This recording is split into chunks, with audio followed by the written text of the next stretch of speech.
Delhi capitals second লেগৰ মেচসমূহত যি ধৰণে প্ৰদৰ্শন কৰিলে দিল্লী কেপিটেলছৰ প্লেয়াৰসকলে সেয়া নেক্সট লেভেল আছিলে। লক্ষ্ণৌ ছুপাৰ জায়াণ্টক আজি দিল্লী কেপিটেলছে 19 ৰানৰ ব্যৱধানত পৰাস্ত কৰি 14 পইণ্ট অৰ্জন কৰিলে।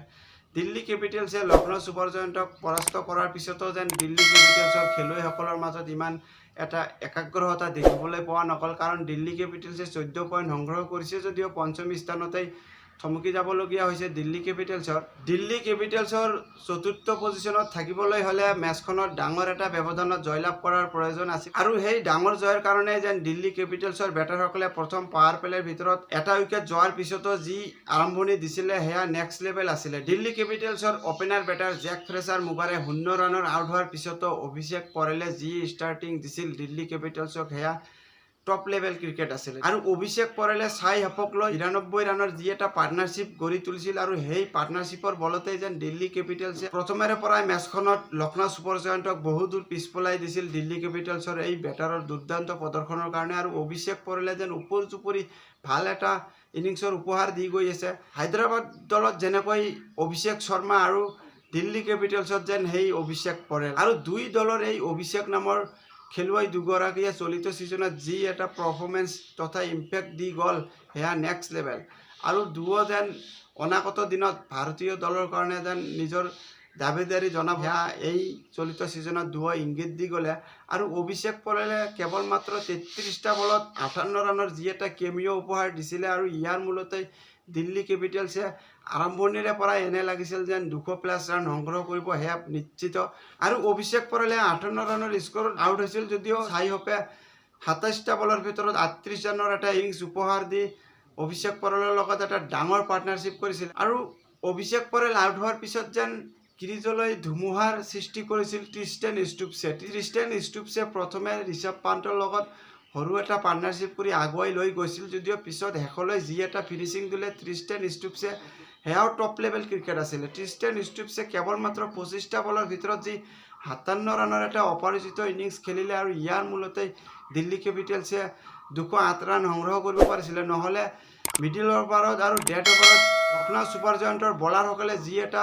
কামবেক কৰিব ধৰিছিলে, আৰু সেই কামবেকৰ ফলত দিল্লী কেপিটেলছৰ স্ক'ৰ এটা মুহূৰ্তত 200তকৈ তলত থাকি গ'লহেঁতেন, কিন্তু ট্ৰিষ্টেন ষ্টুপছৰ যি এটা নেক্সট লেভেল পাৰফৰ্মেঞ্চ, এই পাৰফৰ্মেঞ্চৰ ফলত যেন দিল্লী কেপিটেলছে 200 ৰান অতিক্ৰম কৰিব পাৰিলে, আৰু 209 ৰানৰ লক্ষ্য বান্ধি দিছিল লক্ষ্ণৌ ছুপাৰ জায়াণ্টৰ। আৰু লক্ষ্ণৌ ছুপাৰ জায়াণ্টৰ হৈ কেৱল মাত্ৰ নবীনুল হকে 2টা উইকেট লৈছিল যদিও 51 ৰান খৰচ কৰিছিল, আৰু বাকী বলাৰসকলেও যেন ইকনমিকেল বলিং কৰাত ব্যৰ্থ আছিল। কেৱল মাত্ৰ ৰবি বিষ্ণয়ে মিডল অৰ্ডাৰত কিছু প্ৰেছাৰ মেইনটেইন কৰিব পাৰিছিলে, আৰু নিজৰ স্পেলত কেৱল মাত্ৰ 26 ৰান বাই কৰি এটা গুৰুত্বপূৰ্ণ উইকেট লৈছিলে, আৰু 209 ৰানৰ লক্ষ্য আগত লৈ লক্ষ্ণৌ ছুপাৰ জায়াণ্টে কেৱল মাত্ৰ 189 ৰান সংগ্ৰহ কৰিব পাৰিছিলে 9টা উইকেটৰ বিনিময়ত। আৰু লক্ষ্ণৌ ছুপাৰ জায়াণ্টৰ আৰম্ভণি ইমান এটা ভাল নাছিলে, কাৰণ প্ৰথম পাৱাৰ প্লেৰ ভিতৰতে 4টাকৈ উইকেট হেৰুৱাই গভীৰ বিপদত পৰিছিল। কেৱল মাত্ৰ 44 ৰানৰ ভিতৰতে 4টাকৈ উইকেট হেৰুৱাইছিল লক্ষ্ণৌ ছুপাৰ জায়াণ্টৰ অপেনাৰ বেটছমেন কুইণ্টেন ডিকক 12 ৰানৰ স্ক'ৰতে আউট হৈছিল, অধিনায়ক লোকেশ ৰাহুল 5 ৰানৰ স্ক'ৰতে আউট হৈছিল, তাৰোপৰি মাৰ্কাছ ষ্টইনিছো যেন নিজৰ দায়িত্ব পাহৰি 5 ৰানৰ স্ক'ৰতে আউট হৈছিল, তাৰোপৰি দীপক হুডা 0 ৰানতে আউট হৈছিল, আয়ুষ বদনী যোৱা মেচখনত ভাল প্ৰদৰ্শন কৰিছিল কিন্তু এইখন মেচত 6 ৰানৰ স্ক'ৰতে আউট হৈছিল, আৰু ঠিক তেনে মুহূৰ্ততেই যেন মিডিল অৰ্ডাৰত নিকোলাছ পুৰণে এফালৰ পৰা থিয় হৈ দলক আগুৱাই লৈ গৈছিল, আৰু নিকোলাছ পুৰণে অকলে যি এটা ইনিংছ খেলিছিল, আৰু এই ইনিংছৰ মূলতেই যেন লক্ষ্ণৌ ছুপাৰ জায়াণ্টে দিল্লী কেপিটেলছৰ সমানে মেচখনত আগুৱাই যাব পাৰিছিলে, আৰু নিকোলাছ পুৰণে 27টা বলৰ সন্মুখীন কৰি যি এটা 61 ৰানৰ ইনিংছ খেলিছিলে, সেই ইনিংছৰ মূলতেই এনেও এটা মুহূৰ্ত আছিলে যেন লক্ষ্ণৌ ছুপাৰ জায়াণ্টে মেচখনত অঘটনো ঘটাব পাৰে। পিছলৈ নিকোলাছ পুৰণে 61 ৰানত আউট হোৱাত লোৱাৰ অৰ্ডাৰত আহি আৰ্ছাদ খানে যি এটা কেমিঅ'ৰ উপহাৰ দিছিলে, ইয়াৰ মূলতেই যেন লক্ষ্ণৌ ছুপাৰ জায়াণ্টে মেচখন প্ৰায় জয় নিশ্চিত কৰিলেহেঁতেন, আৰু আৰ্ছাদ খানে কেৱল মাত্ৰ 33টা বলৰ ভিতৰত 58 ৰানৰ এটা যি অপৰাজিত ইনিংছৰ উপহাৰ দিছিল, ইয়াৰ মূলতে দিল্লী কেপিটেলছে প্ৰায় পৰাজয় হ'লহেঁতেন মেচখনত। দিল্লী কেপিটেলছৰ হৈ প্ৰথম পাৱাৰ প্লেৰ ভিতৰত ঈশান্ত শৰ্মাই যি বলিং কৰিছিল সেয়া টপ লেভেল আছিলে। ঈশান্ত শৰ্মাই নিজৰ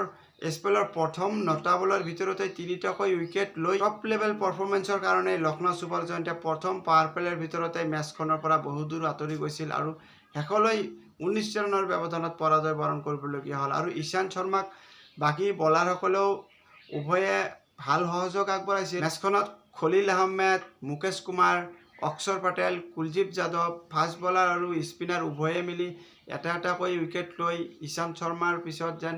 ওপৰ জুপুৰি ধাৰাসাৰে উইকেট লৈ আছিল সকলোৱে মিলি। ইয়াৰ মূলতেই যেন লক্ষ্ণৌ ছুপাৰ জায়েণ্টে অতি কম সময়ৰ ভিতৰতে পৰাজয় বৰণ কৰিবলগীয়া হৈছে। আৰু এই পৰাজয়ৰ দ্বাৰাই লক্ষ্ণৌ ছুপাৰ জায়েণ্টৰ যেন প্লে অফৰ আশা শেষ হৈ যোৱাৰ পথত। আৰু লক্ষ্ণৌ ছুপাৰ জায়েণ্টে পিছৰ মেচখনত জয়লাভ কৰিলেও যেন নেট ৰান ৰেটত বহু দূৰ পিছুৱাই আছে। আৰু যদিহে নেট ৰান ৰেট ভাল কৰিব বিচাৰে তেনেহ'লে বহুত ডাঙৰ জয়ৰ প্ৰয়োজন। আৰু লক্ষ্ণৌ দলৰ এই পৰাজয়ৰ মূলতে যেন ৰয়েল চেলেঞ্জাৰ্ছ বেংগালোৰৰ প্লে অফত যোৱাৰ কাৰণে ৰাস্তা আৰু সহজ হৈ গ'ল। আৰু যদিহে ৰয়েল চেলেঞ্জাৰ্ছ বেংগালোৰে চেন্নাই ছুপাৰ কিংছক 18 ৰানৰ ব্যৱধানত বা লক্ষ্য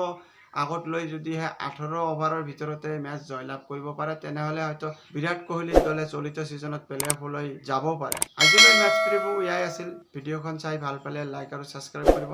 ধন্যবাদ।